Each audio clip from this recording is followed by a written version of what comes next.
আমার বন্ধুগণ, সবচাইতে সফল জীবন হলো যে বান্দার জীবনে গুনাহ কম, নেক আমলের পরিমাণটা বেশি। তবে গুনাহ কিন্তু প্ল্যান করে করা যাবে না, হঠাৎ করে হয়ে যেতে পারে। কিন্তু হঠাৎ করে হয়ে যাওয়ার সঙ্গে সঙ্গে ভালো বান্দা যারা চোখের পানি ফেলে দিয়ে আল্লাহর কাছে বলবে, আল্লাহ আমারে মাফ করে দাও। রাত যখন গভীর হয়ে যাবে কি করবে? ওয়াল্লাযীনা ইয়াবিতুনা লিরাব্বিহিম সুজদান ওয়া কিয়ামা ওয়াল্লাযীনা ইয়াকুলুনা রাব্বানা ইসরিফ আন্না আযাবা জাহান্নাম ইন্না আযাবাহা কানা গরামান ইন্নাহা সাআত মুস্তাকাররান ওয়া মুকামা। জোরে বলুন আল্লাহু আকবার। রাত যখন গভীর হয়ে যাবে, সব বান্দা ঘুমিয়ে পড়বে। আল্লাহর যারা খুব কাছের বান্দাগুলো তারা করে কি? তারা মনে করে আল্লাহ তোমার জন্য প্রথম আকাশে এসেছেন। কোন আকাশে? রাত গভীর হলে আল্লাহ পাক প্রথম আকাশে চলে আসেন। আল্লাহ আছেন হলো 7 আকাশের উপরে, তিনি চলে আসেন 12টার পরে প্রথম আকাশের কাছে। আল্লাহু আকবার বলেন। কার জন্য আসে? কার জন্য? আমার জন্য। কার জন্য বলেন? আমার জন্য আসেন। এবং তিনি প্রশ্ন করেন, আলা মিন মুস্তাগফিরিন ফাগফির লাহ, কোন ক্ষমা প্রার্থী আছে আমার কাছে ক্ষমা চাবে, আমি তাকে ক্ষমা করে দেব। কি সুন্দর করে আমার আল্লাহ বলেন। এই জন্য আমার বন্ধুগণ, 5 ওয়াক্ত নামাজ তো পড়বই আমরা। একটা ওয়াক্তের নামাজ কখনো বাদ দেব না, তার নাম হলো তাহাজ্জুদ। যে ব্যক্তি তাহাজ্জুদকে কন্টিনিউ করবে, তার 5 ওয়াক্ত নামাজ কখনো কাজা হবে না। তাহাজ্জুদকে আমরা কন্টিনিউ করব। আল্লাহর সঙ্গে সম্পর্ক না সৃষ্টি হলে পরে কখনোই আমি এই দুনিয়ার জীবনে শান্তি পাবো না। হয়তো ভাববেন টাকা থাকলে শান্তি, বউ থাকলে শান্তি, সমাজে নেতা হয়ে গেলে শান্তি না। আপনি চলে যান তাদের কাছে, কোথাও শান্তি পাবেন না। শান্তির জায়গা একটা হলো কার জিকির। আসতে বলবেন না, কার জিকির?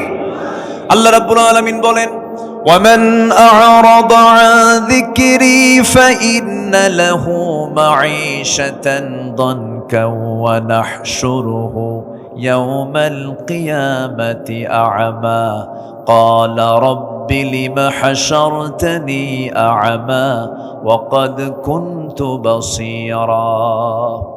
এই আয়াতটা আমাকে দারুণ ভাবে ভাবায়। মাঝে মাঝে আমি অস্থির হয়ে যাই। আয়াতটা যখন পড়ি আমার কাছে কেমন যেন লাগে। আল্লাহ পাক খুব শক্ত ভাষায় বলেছেন। আল্লাহ বলছেন, যে বান্দা আমার জিকির থেকে আমাকে স্মরণ না করে যে বান্দা নিজেকে দূরে রাখবে, আমি তাকে কিয়ামতের দিন আমি তাকে অন্ধ করে তুলব। আর দুনিয়ার জীবনটা আমি তার জন্য সংকীর্ণ করে দেব। দুনিয়ায় কোনো শান্তি থাকবে না, অশান্তির আগুনে দাও দাও করে জ্বলবে। বউ থাকবে শান্তি নাই, টাকা থাকবে শান্তি নাই, পয়সা থাকবে শান্তি নাই, সন্তান থাকবে গাঁজা খাবে। কি বুঝতেছেন কি আপনারা? অশান্তির আগুনে দাও দাও করে জ্বলবে। আমি তার শান্তি উঠায় নেব এবং তাকে কিয়ামতের দিন অন্ধ করে তুলব। যখন বান্দা বলবে, আল্লাহ আমি তো চক্ষুওয়ালা ছিলাম, আল্লাহ বলবেন, তুই চক্ষুওয়ালা ছিলি, তুই আমাকে দুনিয়ার জিন্দেগিতে যেমন করে ভুলে গেছিস, আজকের দিন ওয়াকাযালিকাল ইয়াউমা তুনসা, আজকের দিনও তোকে আমি ভুলে গেলাম।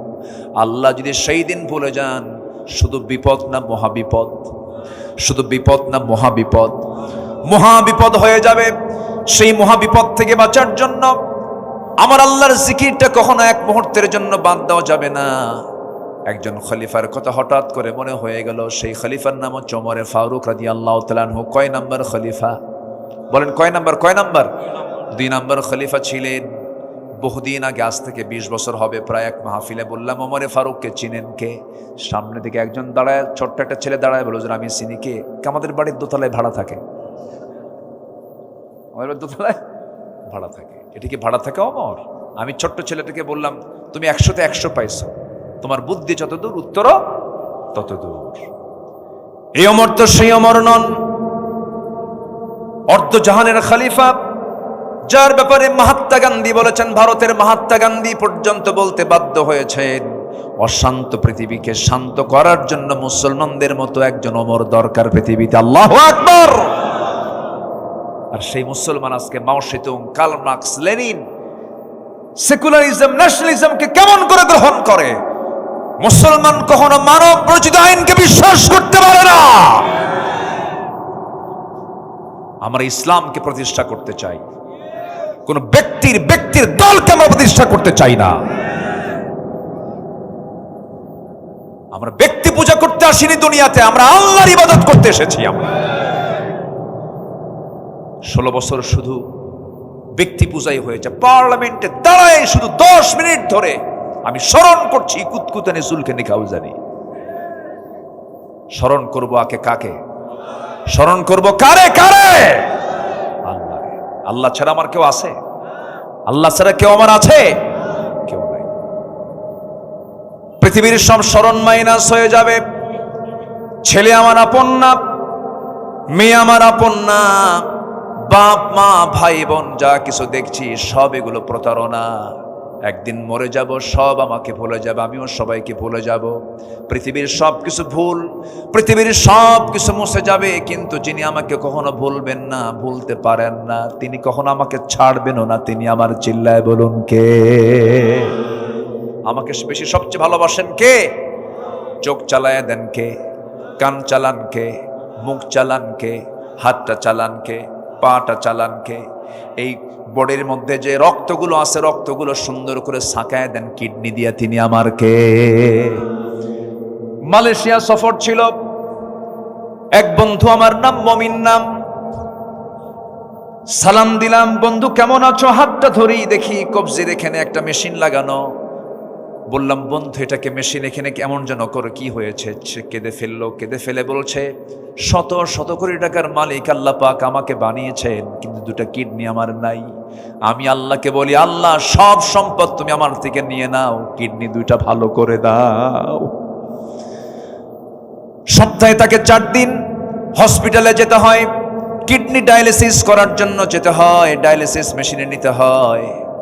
রক্তগুলো ডায়ালিসিস না করলে সে মরে যাবে। যা কিডনি করে তা দুনিয়ার মেশিন দিয়ে করতে হয়। দুনিয়ার মেশিন, ডায়ালিসিস মেশিনটার ওজন হলো 100 কেজি। আর আল্লাহ রাব্বুল আলামিন তার চেয়ে উন্নত মানের মেশিন দিয়েছেন আমাদের দেহের মধ্যে 2টা। একটা দিলেও চলতো, 2টা কিডনি দিয়েছেন। 2টা কিডনির ওজন হলো মাত্র 200-400 গ্রাম। আর ডায়ালিসিস মেশিনের ওজন হলো 100 কেজি। আল্লাহ পাক 200 গ্রামে যা দিয়েছেন, আর বান্দার 100 কেজিতেও তাও নাই। জোরে কোন সুবহানাল্লাহ।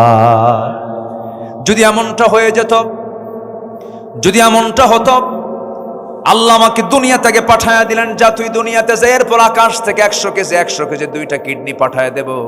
ধানের বস্তা নেব না কিডনির বস্তা নেব?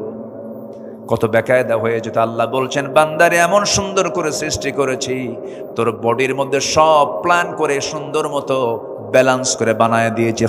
আল্লাযী খালাকাকা ফাসাওয়াকা ফাআদালাক। আল্লাহু আকবার।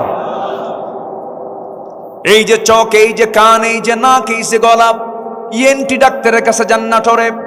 একটা নাকের ডাক্তার, কানের ডাক্তারের কাছে গিয়ে বসেন। ডাক্তার যদি আপনাকে বোঝানো শুরু করে, পদ্মা, মেঘনা, যমুনা যত বড়, তার চাইতে বড় আল্লাহ পাক এই চোখ কান নাক বানায় দিয়েছেন। জোরে বলেন সুবহানাল্লাহ। এই চোখের মধ্যে আল্লাহ পাক শুকনা করেছেন না ভিজা করে দিয়েছেন? শুকনা। চোখের পানি আছে না নাই? দেখি এক সময় না সব সময়? সব সময় চোখের পলক পড়ছে, প্রতি মিনিটে 15 থেকে 20 বার, আর পানি পড়ছে। এই পানির পরিমাণটাও লিমিট করেছেন। বেশি হলে রোগ হয়ে যায়, আবার কমও হওয়া যাবে না। আল্লাহ রাব্বুল আলামিন ব্যালেন্স করে চোখের পেছনে মেশিন সেট করেছেন। প্রতিদিন 24 ঘন্টায় বান্দার চোখ থেকে 1 মিলিলিটার চোখ থেকে পানি বের করে দেন। মিঠা পানি না লবণ পানি? লবণ পানি দিয়ে দেন। তাহলে লবণ করার জন্য মেশিন আছে না নাই? আছে। আবার কানের মধ্যে চলে যান, কানের মধ্যে ময়লাগুলো আছে, এই ময়লা কিন্তু সেই ময়লা নয়। সকল কানের ডাক্তাররা কিন্তু এই ময়লাটা সাফ করতে নিষেধ করে। অযথা কানে হাত দিবেন না, আল্লাহ রাব্বুল আলামিন এটা ময়লা দেন নাই। এই জিনিসটা দেওয়ার কারণ হলো, কানের ভিতরে রাতের বেলা আপনি ঘুমাতে গেছেন, যদি কোনো হঠাৎ করে কোনো পিঁপড়া পোকামাকড় যদি ঢুকতে নেয়, কানের ময়লাকে আল্লাহ রাব্বুল আলামিন তিক্ত করে দিয়েছেন। চোখের পানিকে লবণ করেছেন, কানের ময়লাকে তিক্ত করে দিয়েছেন। যদি তিতা না হয়ে যদি মিষ্টি হতো, ঘুম পাড়তে না আপনার পিঁপড়া যেত কানে, পিঁপড়া যেত। কান সাফ করবেন না, ঘুম পারবেন? যদি কোনো পিঁপড়া হঠাৎ করে যদি ভুল করে ঢুকেও যায়, সঙ্গে সঙ্গে যখন দেখে খাবারটা তিতা, না কাম হবে না, বেলাইন চলে আসি, ব্যাক করে। সুবহানাল্লাহ বলবেন না? কানকে সিকিউর করলেন, চোখকে নিরাপত্তা দিয়ে দিলেন, চোখকে হেফাজত করলেন, ভাইরাস থেকে বাঁচার জন্য লবণ দিয়ে দিলেন। ভাইরাস যেখানে লবণ থাকে সেখানে কোনো ভাইরাস থাকে না, কোনো জীবাণু সেখানে বসবাস করতে পারে না। চোখটা সেফ, কানটা সেফ। এবার আপনি আসেন জিহবার কাছে। জিহবাটা আল্লাহ রাব্বুল আলামিন জোয়ারের মধ্যে রেখে দিয়েছেন। জোয়ার না ভাটা, জোয়ারে রেখে দিয়েছেন। আপনার সামনে যদি একটা তেঁতুল সামনে রেডি করা হয়, লাফ মেরে বের হয় ভিতর থেকে, একদম মানে কি লালা কেমন করে যায়, কেমন করে চট মেরে চলে যায়। দেখেন এই যে সুন্দর করে চলে যায়। তাহলে এটা কি জোয়ার আল্লাহ পাক দিয়েছেন। দেখেন হয়তো এখন তেঁতুলের কথা কইছি, হয়তো অনেকের বাড়ি বের হওয়া শুরু হয়ে গেছে। কিভাবে আল্লাহ পাক মেশিনগুলোকে সেট করেছেন। তাহলে কানেরটা তিতা, চোখেরটা কি বলে লবণ, আর জিহ্বারটা হলো স্বাদহীন, কোনো স্বাদ নাই। যদি মিষ্টি হতো তাহলে মিষ্টির স্বাদ পেতাম না, যদি টক হতো টকের স্বাদ পেতাম না, যদি এটা ঝাল হতো ঝালের স্বাদ পেতাম না। আল্লাহ পাক এটাকে নিউট্রাল করে স্বাধীন করেছেন। যে খাবারই দেয় ব্রেনে গিয়ে সিগন্যাল দেয় কুসু হত্যা। কেউ তো সুবহানাল্লাহ বললেন না। এই যে হাজার প্রকারের স্বাদ আল্লাহ রাব্বুল আলামিন জিহ্বার ভিতরে দিলেন। আল্লাহ বলছেন আলাম নাজআল লাহু আইনাইনি ওয়া লিসানান ওয়া শাফাতাইনি ওয়া হাদাইনাহুন নাজদাইন। জোরে বলুন আল্লাহু আকবার। বান্দারে এত কিছু তোরে দিয়ে দিলাম, বান্দা আমার জিকির করবি না কেন? ওমরে ফারুকের কথা মনে হলো, তিনি দুনিয়া থেকে বিদায় নিচ্ছেন। জিকির কাকে বলে একটু বোঝানোর জন্য আমি তার প্রসঙ্গ নিয়ে আসলাম। সারা জীবন তিনি দোয়া করেছেন, আয় রাব্বুল আলামিন আল্লাহুম্মা রযুকনি শাহাদাতান ফি সাবিলিক ওয়াজআল মাউতি ফি বালাদি রাসূলিক। তিনি সারা জীবন দোয়া করেছেন, আল্লাহ তুমি আমাকে শহীদের দরজা দান করো, আর নবীর শহরে তুমি আমার মৃত্যুটা দিয়ে দিও। এই দোয়া তিনি প্রায় করতেন। আল্লাহ রাব্বুল আলামিন তার দোয়াটা কবুল করলেন। যদিও মদিনার প্রেক্ষাপটে সেই সময় মদিনায় কোনো যুদ্ধ হওয়ার সম্ভাবনা ছিল না, কারণ বদর হয়ে গেছে, উহুদ হয়ে গেছে, খন্দক হয়ে গেছে, বড় বড় যুদ্ধ হয়ে গেছে, তিহামা অঞ্চল দখল হয়ে গেছে। এখন যুদ্ধ হলে দেশ বিজয়ে যুদ্ধ হবে, কিন্তু মদিনার আশেপাশে কোনো যুদ্ধ লাগবে না। কিন্তু তিনি দোয়া করতেন, আল্লাহ তুমি আমাকে মদিনায় মৃত্যু দিও, শহীদে মওত দান করো। আল্লাহ পাক তার এই দোয়াটাই কবুল করলেন। তিনি করলেন কি, কোন এক ফজরে তিনি নামাজ পড়তে গেলেন। ওমরে ফারুক নামাজ পড়তেন না পড়াতেন? বলেন, পড়তেন না পড়াতেন? তিনি দেশের নাগরিক ছিলেন না শাসক ছিলেন? তিনি একজন শাসক, আবার তিনি আবার মসজিদের ইমাম। তাহলে মসজিদের ইমাম হবে দুইজন না একজন?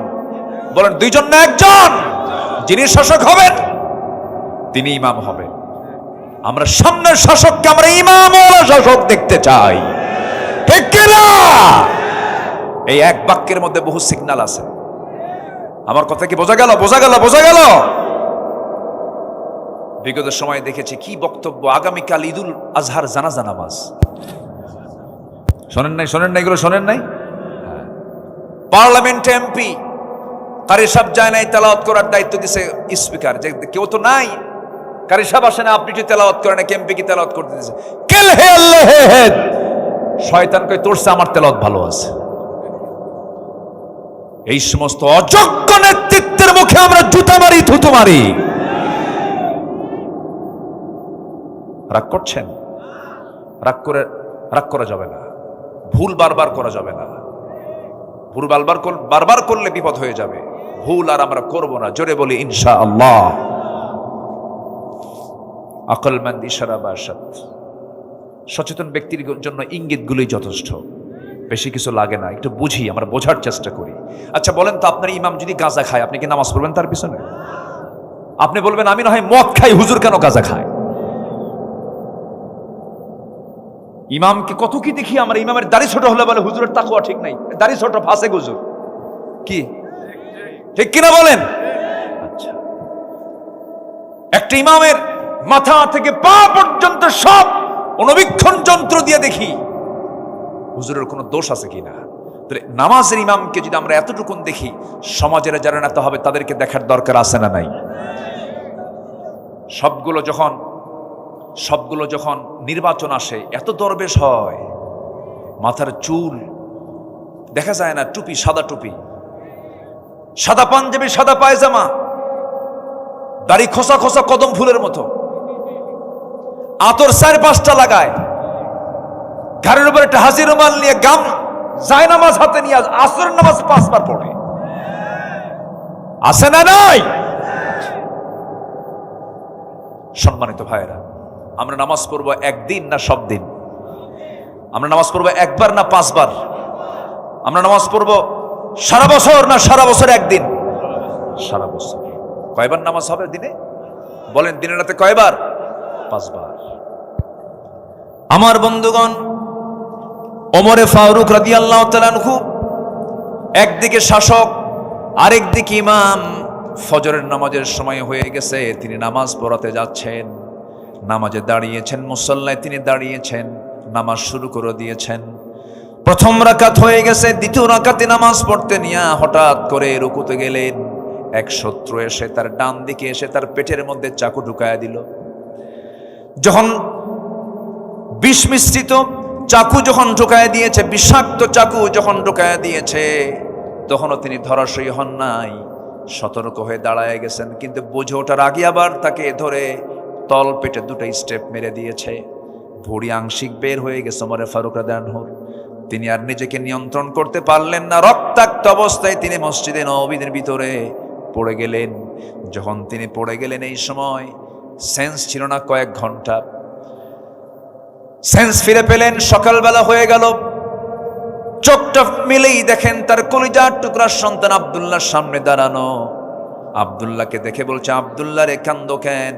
কেঁদো না, আমার জন্য পানি আনো তো। 1 গ্লাস পানি আনা হলো। 1 গ্লাস পানিটা ওমর ফারুক দেখেই বলছেন, আব্দুল্লাহ এই পানি কিসের জন্য এনেছো? আপনার পানির জন্য এনেছি, আপনি পান করুন। না রে আব্দুল্লাহ, আমার কোনো তৃষ্ণা নাই, আমার তৃষ্ণা হলো ফজর নামাজ তো হয় নাই, ওযুর পানি নিয়ে এসে দাও। জোরকান সুবহানাল্লাহ। এটার নাম জিকির। এটার নাম কি বলেন? জিকির। ওযুর পানি এনে দাও। ওযুর পানি এনে দেওয়া হলো। কষ্ট করে তিনি ওযু বানালেন। ভুঁড়িটা বের হওয়া, গামছা দিয়ে ভুঁড়িটা বাঁধলেন, গামছা দিয়ে পেটটা বাঁধলেন। নামাজে দাঁড়ায় গেছেন, কিন্তু পারলেন না, মাথা চক্কর মেরে পড়ে গেলেন। শুয়ে ইশারা করে নামাজটা পড়ার পরে বলছে, আব্দুল্লাহ কেঁদো না, কান্দো কেন? তোমার বাবার তো সারা জীবনের দোয়া আজকে কবুল হয়ে যাচ্ছে। তোমার বাবার দোয়া হলো আমি যেন শহীদ হয়ে যেন মদিনায় যেন মারা যাই। আজকে আমি বড় ভাগ্যবান। আমাকে যে আঘাত করেছে সে কোনো মুসলিম নয়, সে একজন অগ্নি পূজক, আবু লুলু মাজুসি। সে আমাকে অ্যাটাক করেছে। আমি একজন অগ্নি পূজকের হাতে শহীদ হয়ে যাচ্ছে। আমি আল্লাহর দরবারে দারুণ কৃতজ্ঞ। আল্লাহ, তুমি আমাকে শহীদের কাতারে শামিল করে নিও। আব্দুল্লাহ, তুমি আমাকে হাসি মুখে বিদায় করে দাও। এই কথা বলেই বলছেন, আব্দুল্লাহ কেন্দ্র না, আব্বা আপনার জন্য ডাক্তার নিয়ে আসছি। ডাক্তার সামনে বসে গেলেন। ডাক্তার বসেই বলতেছে, আমিরুল মুমিনিন, আপনার জন্য আমি 1 গ্লাস দুধ এনেছি, আপনি পান করুন। বিসমিল্লাহ বলে তিনি দুধ পান করলেন, কিন্তু দুধটা পেটের মধ্যে থাকলো না, স্টমাকে রাখতে পারলেন না, কারণ পেটটা ফুটো হয়ে গেছে। ফুটো পেট দিয়ে সব দুধগুলো বাইরে বের হয়ে গেছে। ডাক্তার জিহ্বায় কামড় মেরে বলছেন, ইন্না লিল্লাহ, আমরা কিছুক্ষণের মধ্যে আমরা খলিফাতুল মুসলিমিনকে হারায় ফেলবো, তিনি আর বাঁচবেন না, কোনো উপায় নাই। ওমর ফারুক মুস্কি মুস্কি হাসি মেরে বলছেন, ওরে ডাক্তার, তুমি আমাকে বাঁচাবা কেমনে? তুমি তোমাকে আর বাঁচাতে পারবে না, কারণ নাকের মধ্যে ওমর জান্নাতের ঘ্রাণ পাওয়া শুরু করেছে। জোরে বলেন সুবহানাল্লাহ, আরো জোরে বলেন সুবহানাল্লাহ। সাইয়েদনা ওমর ফারুক রাদিয়াল্লাহু তাআলা আনহু এরপরে বলছেন, আব্দুল্লাহ, আমার জীবনের একটা বড় শখ। 2 বছর আগে আমার হাতে আমার ভাই বকরকে নবীর কবরের পাশে তাকে শোয়া দিলাম। তার কত বড় ভাগ্য, সৌভাগ্য, আমার নবীর পাশে সে ঘুমাচ্ছে। আমার বড় শখ, আমি নবীর পাশে ঘুমাবো, কিন্তু জায়গা তো আমার না। জায়গার মালিক হচ্ছেন আম্মা জান আয়েশা সিদ্দিকা রাদিয়াল্লাহু তাআলা আনহা। তিনি যদি আমাকে না দেন, আমি কেমন করে যাব, কেমন করে সেখানে ঘুমাবো? আব্দুল্লাহ, একটু যাও তো, আমি রক্তাক্ত অবস্থায় পড়ে আছি, আমি যেতে পারছি না, তুমি একটু গিয়ে বলো আমার আব্বারই অবস্থা, আপনার কাছে এই প্রস্তাব দিয়ে আমাকে পাঠিয়েছে। তার কলেজার টুকরা আব্দুল্লাহ গিয়ে যখন এই জাতীয় প্রস্তাব যখন দিয়ে ফেললেন, আম্মা জান আয়েশা চোখের পানিতে সয়লাব হয়ে গেছেন, কাঁদতে কাঁদতে বেকারার হয়ে গেছেন। আহারে, অর্ধজাহানের শাসনকর্তা ওমর ফারুকের মতো মানুষ আমার কাছে সামান্য একটা জায়গার জন্য আবদার করতেছে। আমার কবরের জায়গাটা আমি বিশ্বজাহানের খলিফা ওমরে ফারুকরে দান করে দিলাম। আমার বন্ধুগণ, এই ছোট্ট ইতিহাস থেকে আমি যে বিষয়টা বোঝাতে চাচ্ছিলাম, যত কিছুই হোক না কেন সবাইকে ভুলবো, কিন্তু ভুলবো না যাকে। তিনি আমার চিল্লায় বলুন কে? কাকে ভোলা যাবে না? সবচেয়ে শ্রেষ্ঠ সৎ আমল, নেক আমল হলো এই নেক আমলটা। আল্লাহকে যদি জিকির করি, আল্লাহকে যদি স্মরণ করি, আল্লাহর আইন কানুন যদি মেনে চলি, আমার দ্বারা কখনো খারাপ কাজ হতে পারে না, আমার দ্বারা কোনো অন্যায় কাজ হতে পারে না। কারণ আমার জীবনের সবচাইতে বড় রাজসাক্ষী যিনি, তিনি আমার কে? আমার অন্তরের খবরটাও রাখেন কে? আল্লাহ তাআলা। কোরআনের আলোকে এই নেক আমলের 10টা শ্রেষ্ঠ ফলাফল একটাও এ পর্যন্ত বলি নাই। নাম্বার 1 একটু শিখে নেই। আল্লাহ রাব্বুল আলামিন বলছেন, যারা সৎকর্ম করে দুনিয়া থেকে বিদায় নেবে, তাদের 1 নম্বর ফলাফল হলো আল্লাহ তাদেরকে ভালোবাসবেন। যেরকম সুবহানাল্লাহ। তাহলে আল্লাহর ভালোবাসা পাওয়ার জন্য কোন আমল লাগবে বলেন? বা বলেন, সৎ আমল না বদ আমল? বনের সম্পত্তি মেরে খাওয়া ভালো কাজ? এই এলাকায় কি বনের সম্পত্তি মেরে খায়? হ্যাঁ, খুব কম। খুব কম নাকি না খুব বেশি? খাওয়ার পরিমাণ কম না বেশি বলেন? খুব বেশি। গ্রামের মাতব্বরও দুষ্ট কম না, বুঝলেন? মাতব্বরদের আগে কানে কানে বলে আসে, শোনেন বিচারটা এটা করে দিবেন। ঘুষও খায়। এ আছে না নাই? পার্থিব স্বার্থকে প্রাধান্য দিতে গিয়ে আপনি বনের সম্পত্তি, বন যা পেত তার ব্যবস্থা না করে আপনি মিথ্যা একটা ফায়সালা দিয়া বনকে মাহরুম করলেন। আপনি বিচারক হয়ে আপনাকে জাহান্নামে যেতে হবে। ভাইগুলো চালাক কি? বনের সম্পত্তির উপরে লাগানো ধান, সেই ধান বিক্রি করে উমরায় যায়। কই যায়? উমরায় যায়। উমরায় যায়া আজওয়া খেজুর কেনে, জমজম পানি সবকিছু নিয়ে বনের জন্য আবার 1 ভরি স্বর্ণের চেন দিয়া 2 ভরি স্বর্ণের চেন নিয়ে চলে আসে। ভাবে যে একটু বনকে দেই, বন পাবে 1 কোটি টাকার জায়গা। আর বনের জন্য কিনছে একটা চেন আর আজওয়া খেজুর আর জমজম পানি আনছে। জমজম পানি এনে, আজওয়া খেজুর এনে বাড়িতে ঢোকার সঙ্গে সঙ্গে বনকে ফোন দিয়ে বলে, বন কোথায় আছো? তাড়াতাড়ি আসো, আমি তোমার জন্য, আমি তোমাকে দেখার জন্য ব্যাকুল, তাড়াতাড়ি আসো। বন বনকে ডেকে আনে, বনকে পাশে বসায় বলে, বোন আমার, মক্কার যে জায়গায় বসেছি তোমার জন্য দোয়া করেছি, মাতাফে বসেছি দোয়া করেছি, হেরাম বেদে তোয়াফ করেছি দোয়া করেছি, মক্কায় দোয়া করলাম, মদিনায় দোয়া করলাম, তোমার জন্য এই আজওয়া খেজুর আনছি, তোমার জন্য জমজম কুবের পানি আনছি, আর সোনার মদিনা থেকে তোমার জন্য সোনার একটা চেন নিয়ে আসছি। বোন মাথাটা নিচু করে তোমাকে পড়ায় দেই। বোন তো দারুণ খুশি, ভাই আমাকে খুব ভালোবাসে। চেন টেন পড়ায় দিয়া খেজুর আর আজওয়া আর জমজম পানি খাওয়ায় দেবার পাশে বোনকে বসায় বলে, বোন একটা কথা বলবো। কি ভাই বলো? একটা কথা বলবো, রাগ করবা না তো? না, অংশ নিলে কিন্তু ধ্বংস হয়। কত বড় বদমাইশ! এতক্ষণ ধরে সে যে ওমরার প্ল্যানে গেছে ওমরা করতে, এই যাওয়া আসার মূল টার্গেট হলো কি বলেন? বনেক ফাঁকি দেওয়া। ওর হজ কবুল হবে? ওর হজ কবুল হবে? ওর ওমরা কবুল হবে? একটা বিষয় মাথায় রাখবেন, যত কিছুই হোক না কেন কারো হক যেন আমার দ্বারা নষ্ট না হয়। এটা সবচাইতে খারাপ আমল, এটা যেন না হয়। এমনকি আমার কথায় যেন কেউ কষ্ট না পায়, তাহলে আমি তার হক নষ্ট করলাম। এমনকি যার জন্য আমি গীবত করছি তার হক আমি নষ্ট করে ফেললাম। আল্লাহ পাক তাকে মাফ করবেন না। মাফ করবেন কখন? যখন আপনি ওই ব্যক্তির কাছে গিয়ে বলবেন, ভাই আমি অমুক দিন তোমার নামে গীবত করছিলাম, তুমি আমারে মাফ করে দিও, আল্লাহ আপনাকে মাফ করে দিবেন। যেরকম সুবহানাল্লাহ। এই জন্য হক সম্বলিত কোন অপরাধ নিজের জীবনে বাস্তবায়ন করা যাবে না। বাপ যেদিন মারা গেছে সেই দিনই উচিত বন্দেরকে ডাক দিয়ে বুঝায় দেওয়া, তোমরা তোমাদের অংশ নিয়ে চলে যাও। আমার এই ওয়াজের লাইনে অন্তত ভাইরা খুশি না হলো বোনরা দারুণ খুশি, হুজুর বাস্তব একটা কথা বলছেন। আরো কিছু কন, ভাইরা কিছু বসে আছে, নাকি? আচ্ছা, রাগ করলেন নাকি আপনারা?